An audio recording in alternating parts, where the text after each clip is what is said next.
Childers, and for the next 20 minutes or so, we're going to talk about the most important things happening in real estate right now. As we start the new year, I'm going to sort of define reality as we kick things off here in just a minute, but also give you a template for what to expect in the coming market. So, I think the best advisors in today's market are creating certainty for their clients. The only way you can create certainty is if you know what is happening. So that's my goal over the next 20 minutes. And what I'm going to do is go ahead and share my screen here and my slides, and we're going to talk about what's happening right now in the real estate market. First quote here from Bill McBride from Calculated Risk. It is possible that rising mortgage rates will slow the housing market, or the Fed might raise rates sooner than expected due to the recent pickup in inflation. But I believe one thing is certain: inventory will tell the tale. And that's probably the most true statement. There's so much speculation in the market right now. What's going to happen with mortgage rates? What's going to happen with the Fed? What's inflation doing? Let's add coronavirus to that and the Omicron stuff. So much out there, people speculating on and its impact in the real estate business. But no doubt we can guarantee inventory will be the market indicator this year. It's that every year in real estate, but no doubt this year it certainly will be that. As we define reality, here's the reality. The bad news: listings are at record lows. Over the last couple of years, if one thing has been true, it is that low rates, people's definition of home, people's desire to own a home has depleted housing supply all across the country. Number of different reasons for that, number of different reasons for the causes. We've covered those extensively, but the bottom line is listings are at record lows. If we start to look at that, look at the graphic, representation of this is a look at housing inventory year over year. So what Realtor.com does here is they look at where were we at in 2020 in December, and where are we at in 2021 in December? So just a month ago, this is the most recent data. The national average, you see kind of at the middle of the bottom of this slide, almost 27% down year over year. And you can look across the country, Idaho kind of leading the way, so to speak, at 55% down there, but most of the country in this lighter brown color, somewhere between 15 and 30% down, but no doubt a significant lack of inventory across the country. Now, the truth is right now in real estate, we will not be able to reach our market potential because we cannot sell what we don't have. If we had plenty of inventory, probably see more homes sold in this country than ever before, by a lot, but we don't have the homes to sell. So if you're working with somebody or talking to somebody and just the frustration of where things are at, this is really the reality across the country. I'm not saying it's not impossible to buy a home or anything is impossible by that, but it defines reality. If we look at this overview going all the way back to 2019, this is a look at months of inventory in residential real estate starting all the way back in January of 2019. So you think about January of 2019, we're here 4 months on average, let's call it, in supply, start to dip down in 2020 and spike back up during the lockdown in April and May of 2020, and then sort of depleting since then. The record low of December and January last year of under 2 months supply. And we're right near that as well right now. So, inventory sort of edged lower each year as we've gone through the last several years. That's the bottom line with inventory. We don't have what we need. We can't sell what we don't have. We will not reach the market potential in real estate this year if we don't have the inventory. The question that we get certainly a lot of times, and I think that experts are getting, and what we're seeing is, will sort of this wave of coronavirus affect inventory? Will it affect the real estate business? It could affect people delaying putting their home on the market. I don't think that's a long-term effect by any stretch of the imagination, but I think over the next weeks, maybe in the month of January, it could affect people. I'm not saying it will, but I'm saying it could.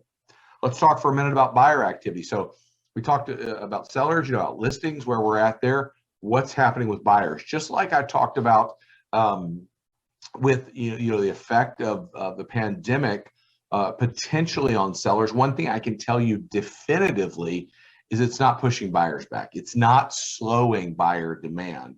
So the picture that I would paint is lack of inventory, buyers continuing to come into the market. So let's define that. Let's look at that for just a minute. Showing still strong. Headline right here, greater than last November.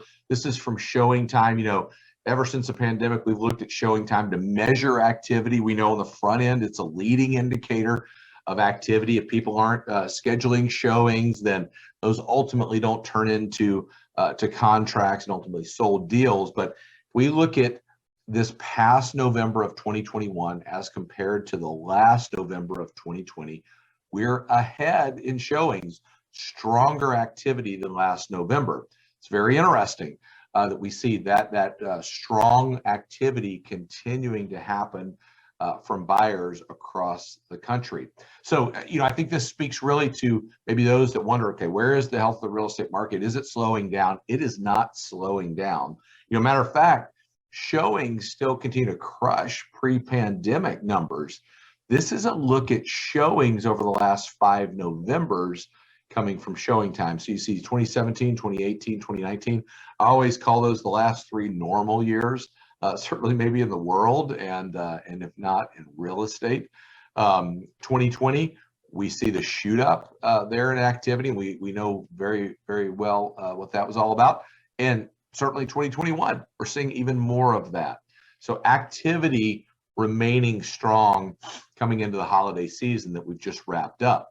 Michael Lane says it best this way, president of Showing Time. Showings traditionally lag during the holiday season, but the data we're seeing tells us that buyer demand remains strong.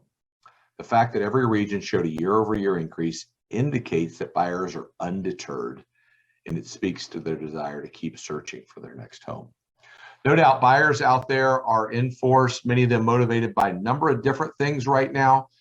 It could be the impetus of rising rates and saying, we want to do something before they rise.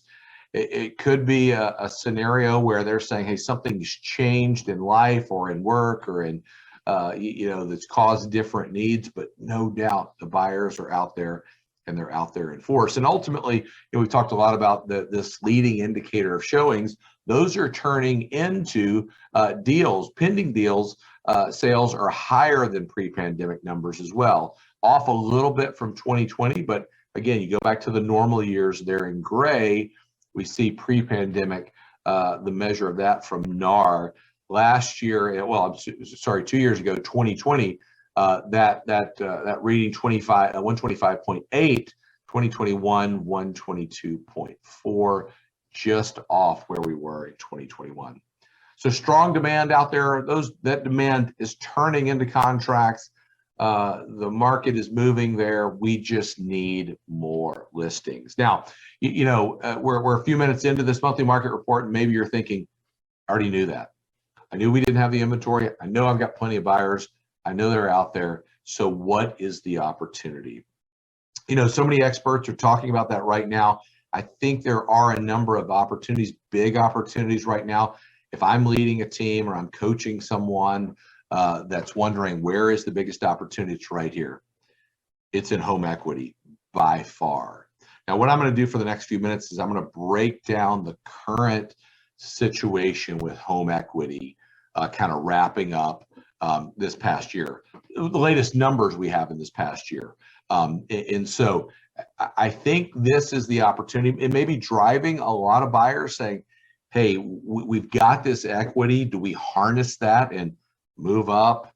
Maybe if we're retiring, move down and downsize and use that sort of to build a little bit of a nest egg with. Number of different things that people are doing with home equity, but no doubt it is there. No doubt people are thinking and actively considering using that home equity to do something different with housing. So biggest opportunity here from the Realtors Confidence and Expo, the lack of insight around home equity presents an opportunity for real estate professionals who are always looking for touch points with past clients. Here in January, I would be talking with every past client, every active client, everyone that I'm doing business with. Do you know how much your home is worth? We've talked about the pair here at on the monthly market report, and do you know how much you owe on your home? Do you know how much your home is worth? That gives you equity. All right, are there things that you need to do with that equity? Do you have different needs that you need to move up? Do you have different needs you need to downsize? CoreLogic's third quarter home equity report showed that the average homeowner with a mortgage gained in equity $57,000. I could end the equity piece just on that. $57,000 as of the third quarter, the latest numbers we have, the average growth in equity in a home. Now, there's so many people that listen from so many different parts of the country to the monthly market report. If you're on the West Coast or somewhere like that, it's probably a multiple of that number. If you're in the middle of the country, maybe it's that. Maybe it's a little bit more of that, depending on where you are. But $57,000 last year, that's a shocking number to so many people that we need to get out there with the folks that are thinking about doing something. 31.1%, that's the year-over-year percentage for increase in equity in the U.S. Homes with mortgages. $3.2 trillion, that's the rise in equity. They go on to say the summer home price growth reached its highest level in more than 45 years, pushing equity gains to another record high. So equity, no doubt, the shining star of the pandemic. This story continues on. We talked about the pandemic in 2020, how equity was allowing people to do things that maybe were in trouble that they didn't have during the housing crisis. And this continues on, no doubt, today. If we look across the country, this $56,700 in average gain, you see it depending on the state you're in, maybe as high in California as $119,000. Think about that. Somewhere in the middle of the country, $24,000 in gain in the price of a home.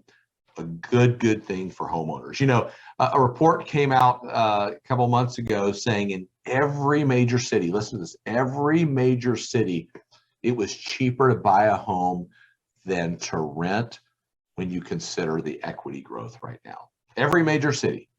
And so that's something we need to be talking about right now. Rents have been skyrocketing. Certainly, home equity is the benefit of owning a home that many people enjoy. So let's take a look at what Frank Martell, President and CEO of CoreLogic, says about this. Not only have equity gains helped homeowners more seamlessly transition out of forbearance and avoid distress sale, but they've also enabled many to continue building wealth. That's what we were just talking about. The ability to build wealth through equity is one of the greatest benefits of homeownership. We know there's a ton of non-financial benefits of homeownership. We've talked about those extensively, how home has grown in many people's hearts and minds as we've gone through the pandemic. But no doubt, the financial benefit of building wealth is a huge opportunity in home ownership. Going to this, Odetta Cushy, she goes on to say U.S. households own $36.8 trillion in owner-occupied real estate, $11.5 trillion in debt, and the remaining $25 trillion in equity. In inflated adjusted terms, homeowners had an average of $294,000 in equity in Q3 2021, a historic high. It's unreal. The story on equity right now across the country in real estate is unreal. According to Odetta Cushy here, the average homeowner of $294,000 in equity. Now, it's going to be different in different parts of the country. I'm not debating that. But no doubt the biggest opportunity we have is to connect homeowners with the equity they have, define that for them, and be there for them to help them make wise decisions. And certainly many are wondering, okay, should we now do something? I talked last month in the monthly market report, you can go back and get it if you didn't see it, about the pent-up selling demand that we believe that is out there based on tenure and what we've seen over the last 10 years. I do believe that's there. I do believe a lot of people are considering selling their home. They want to do that safely. They want to do that in the right timing. And it's our jobs to be the educators. I think the one thought that we started off here with is the ability to create certainty. And doing that, you can help homeowners create certainty about what's the next best step for them. Going to our last portion here in the monthly market report for January, what to expect for this year's real estate market. Uncertainty right now, I think, kills deals. Certainty helps you move forward. Two things that are important about certainty: having the certainty, being educated, and getting the message out. So my goal is to give you these resources to help you get the message out. On Facebook and other places, LinkedIn, wherever it's at, so many of you put this message out there, and it's so encouraging and so neat to see that as you are being the educator and creating certainty in the minds of buyers and sellers across the country. So let's start off with that. First of all, what to expect on mortgage rate projections. You can see here from Fannie, Freddie, NAR, MBA, what are they saying about 2022 broken down by quarter, Q1, 2, 3, 4, the average there. I'm not here to tell you this is where interest rates are going to be. I believe that's a fool's game. I'm going to always look at what the experts are saying, and I'm going to give you an expert opinion on this. What are they saying right now? Somewhere between 3.5% and 4% in the second half of the year. We're seeing volatility even this week, seeing rates jump up. I just saw the average 30-year fixed 3.2%. That's going to go up and down, but I do believe we're in an upward trend. I talked about this several months ago. I think we're going back to where we were. Last 10 years, we've been between 3 and 5% in the average 30-year fixed. Still great financing, great financing for a home, but that's what you can expect. That's how you can create certainty in the minds of your buyers as what they should expect as they go into in the process of purchasing a home. Forbearances, they've finally fallen below 1 million. This going into this year, I believe, is going to be a non-issue, a non-message. I don't think you're going to hear much about it, but I want to educate you on it. Just under 1 million, about 890,000 mortgages actively in forbearance. That represents about 1.6% of active mortgages. We've covered this extensively on what's happening to those that are coming out of forbearance. If you remember the circle graph that we used many times, I can tell you those numbers are still in those parameters. I didn't bring them today, but 4 out of 5 that are coming out of forbearance are coming out either having gone through a workout or paying off their back payments.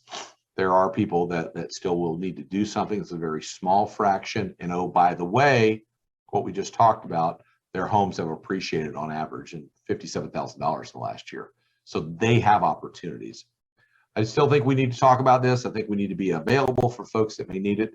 But this going into 2022 will be a non-issue. And I believe something that we continue to hear less and less about. Mary Claire Bolton Smith from CoreLogic says this: we may see a little bit of an uptick in the foreclosure rate in 2022. Just an uptick, though, from an extraordinary low level. We're not expecting to see big increases. Listen to this. We expect delinquency rates overall on home mortgages to actually continue to remain quite low. What's going to happen with foreclosures this year?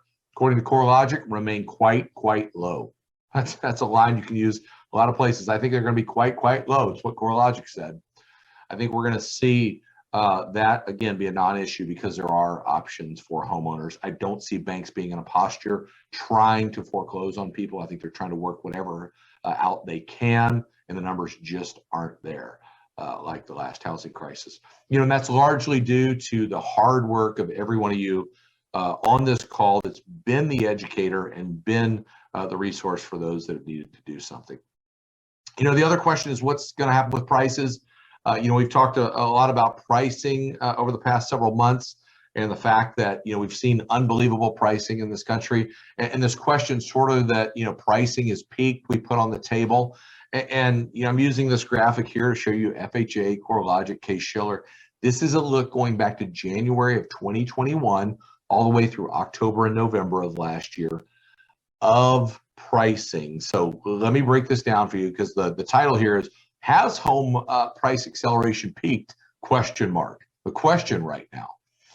So Start out in January. The funny thing about this graphic is we're starting out at 10%. We're starting out at historical high appreciation, and we're rising each month. So this is a measure of year over year. So what each one of these organizations does is in January of this past year, they look at January 2021 as compared to January 2020. What did prices grow by? And we know in 2020 they grew by about 10%.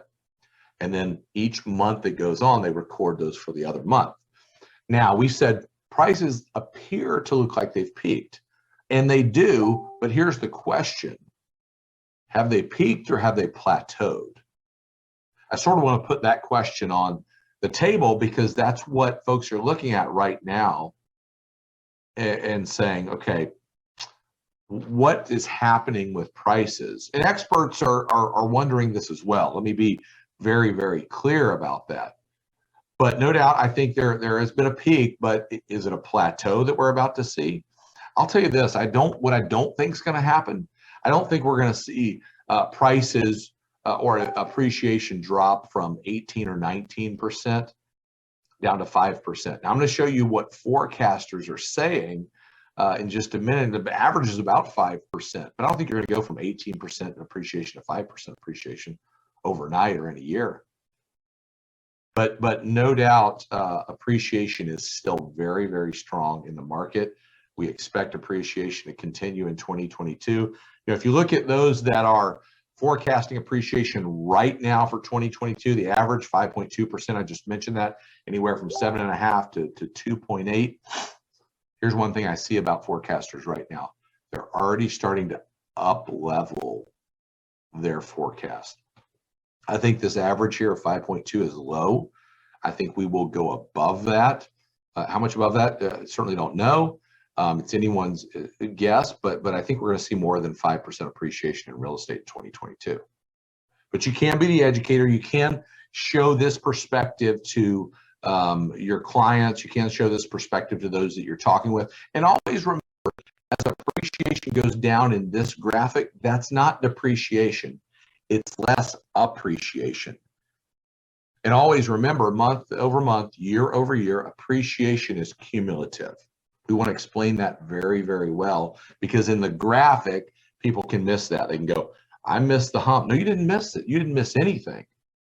We're just seeing less appreciation than what we saw last year. The word that's often used in this is deceleration in appreciation, which means it's coming at a slower rate. Think about a car going down the road, decelerating, still moving very fast, just not as fast as you were moments ago.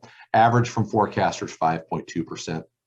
I think as we look at interest rates, we look at forbearances, we look at prices, we look at all the things happening. The bottom line, again, from CoreLogic. So overall, I do think that 2022 will be another strong year for housing, albeit a little bit higher mortgage rates. And we do think home sales will continue to rise and actually reach a 16-year high in 2022. So no doubt across the country, we're seeing a lot of things happen in real estate. We need more inventory. Buyers are in full force, but overall, it looks like a very, very good real estate market coming up in 2022.